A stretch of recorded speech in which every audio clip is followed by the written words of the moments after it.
잘 만들지. 이리 오세요.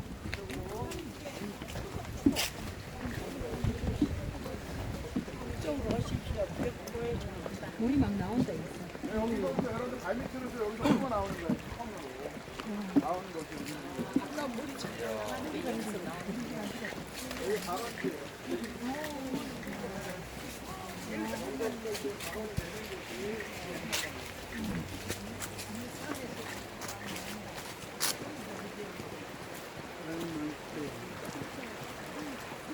수분 막 흘러 있는 것 같아. 아이고.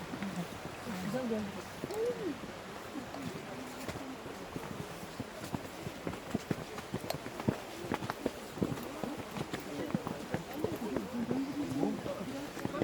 찍었어 저거.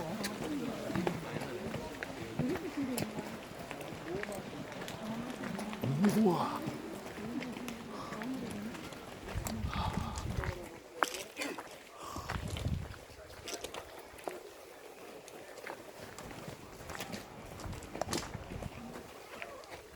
이따가 오셔도 돼요. 네. 이렇게 와서.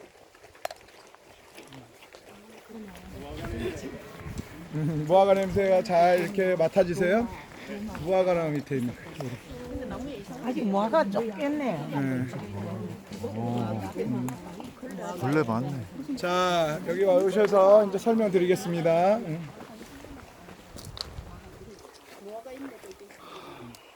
자, 우리 복음서 마태복음 16장이나 이런 말씀에 보면 예수님께서 가이사랴 빌립보까지 오셨다라고 합니다. 이 가이사랴 빌립보는 가버나움에서 거리상 한 70km예요. 그 70km면 옛날 사람은 이틀 거리거든요.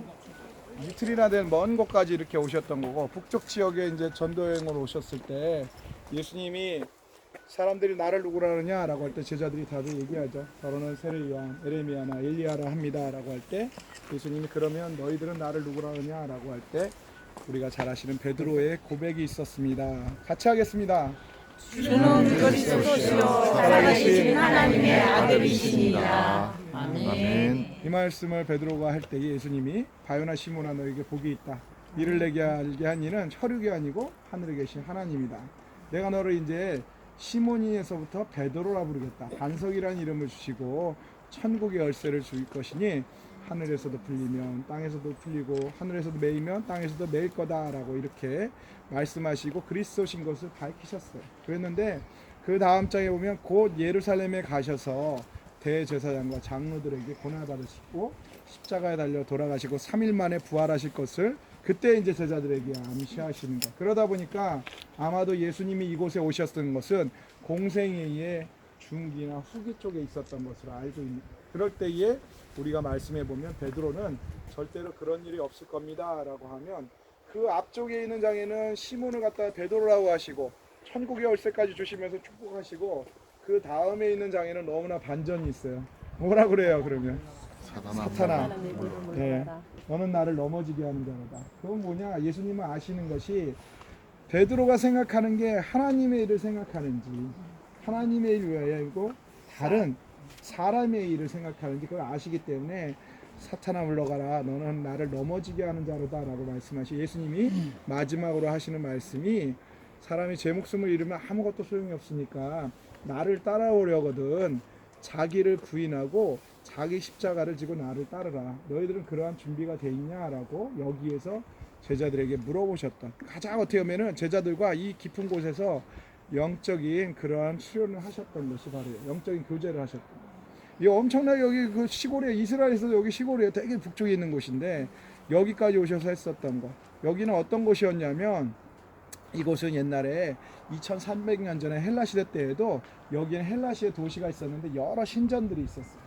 로마 때에도 신전들이 많이 있었고 로마식의 도시가 있었는데 헤로데에게는 상당히 많은 아들이 있었습니다. 가장 대표적으로는 둘째 아들은 헤롯 안티파스라고 해서 갈릴리 지역을 다스리던 분봉왕이었는데 그 분봉왕은 안티파스는 세례요한을 참수했던 왕이고 또 다른 배다른 형제였던 빌립이라고 하는 그러한 아들이 이곳을 중심으로 해서 행정도시를 만들었었던 곳이 바로 여기. 근데 우리가 어저께 갔었던 가이사랴 아시죠?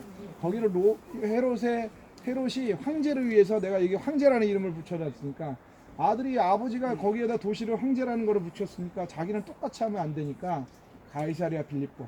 빌립이 황제에게 이 도시를 바칩니다라는 의미가 가이사랴 빌립보에 해당되는 곳이 바로 이곳이다라고 해서 여기는 하나의 또 하나의 행정도시가 있었던 곳이었다라고 합니다. 그리고 이곳은 이 위쪽으로 가면 이 높은 산을 여기 절벽이면 헬몬산이에요. 헬몬산. 헬몬산 있는 곳에 로마는 다시는 섬겼잖아요. 그러다 보니까 여기는 7개의 신전들이 있었던 곳이에요. 그러면 맨 왼쪽으로 있는 곳에는 위대했던 아우구스투스 황제를 신이라고 돼서 아우구스투스 황제가 있었던 곳이 있고, 두 번째 큰 동굴이 있는 것은 판신전이 있었던 곳이 있고, 그 다음에 오른쪽에 뭐 여기 구멍이 여러 개 있죠. 여기 그게 이제 판신대. 이 판신이라면 이 주변에 어떤 수호신인데 목동들을 지키는 수호신이다 그래서 옛날 목양들의 신, 그걸 판신이라고 하거든요. 그래서 여기가 바로 지명이 예전에는 파니아스 그랬는데 아랍 사람들이 여기를 점령하면서 피 발음이 안 나니까 여기를 바니아스라고 그래요. 그래서 지금은 바니아스라고 하는데, 그런 신전들이 신상들이 있었던 곳들이 여기 있는 것 같아요. 여기 신상들을 저기에다 이렇게 놓고 저 자세히 가면 저 위에 이렇게 아치형으로 돼 있는 곳에는 아주 화려한 빛을 상징하게 이렇게 아주 그냥 화려한 요격들도 이렇게 해놓은 것들이 있어요. 그래서 저러한 것들도 있었고, 여기에는 주피터의 신전도 있었고, 그 다음에 여기 림프 신전도 있었고, 오른쪽에는 염소 신전들도 있었어요. 그러면 여러분들 우리가 그걸 알아야 돼요. 어제 갈매산에서도 말씀드렸듯이 하나님만을 섬긴다는 거. 이게 옛날 사람들한테는 정말 어떻게 보면은 그게 어떻게 보면 마치 세상적인 용어로 보면은 그냥 뭐 아니면 좋은 거예요. 근데 이스라엘 민족은 아브라함이 하나님만 유일하게 섬긴다는 건 갈대 우르에서부터 여기까지 보내셔서 새로운 이 이스라엘 민족을 통해서 하나님께서 유일하신 신걸 보여주셨다는 건 그 당시에 있는 사람들한테는 이게 믿기지가 않는 거예요. 왜냐하면 신이 그렇게 많은데 니네 하나님이 어떻게 그걸 다 커버하냐. 그러다 보니까 여러분들 보험도 뭐 요거 하다 보면 요게 좀 약한 것 같으니까 이것도 들고 계속 돼 있잖아요. 그거 똑같아. 신은 너무 많았던 거예요. 가나안에 그래서 박물관에 막 신이 얼마나 많은지 내 안에 막 그 신들이 너무 많았어요. 심지어는 뭐 풍뎅이도 신이에요.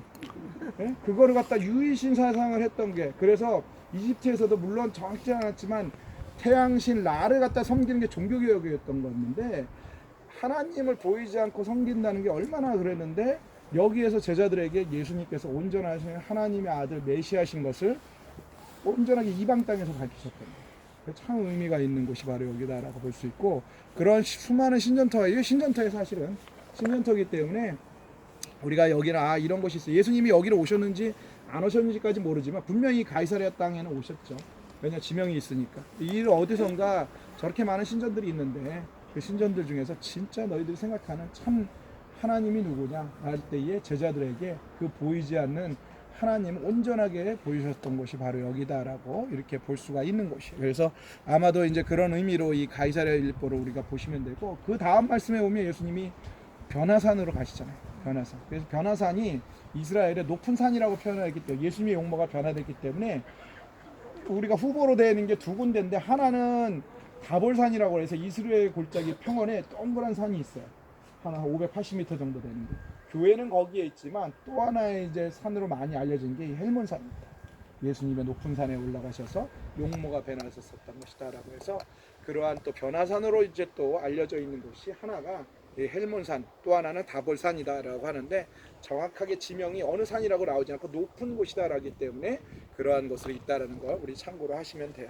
올라가서 신전터 올라가면 이렇게 이 17개 신전이 있었던 그림들이 어떤 식으로 있었다라는 걸 이렇게 조망을 할 수 있는 거고, 올라가서 저기 이렇게 하면 동그란 이제 우리 또 A팀 여기 찍잖아요, 사진. 저기 가서 이렇게 찍을 때 나 이렇게 잘 맞춰봐 그래가지고 가운데 이렇게 너무 딱 정면을 줘봐가면 내가 신이 될 수 있어. 그러니까 약간 비켜가지고 비켜서 이렇게 하니까 그렇게 잘 하실 수 있도록 해주시면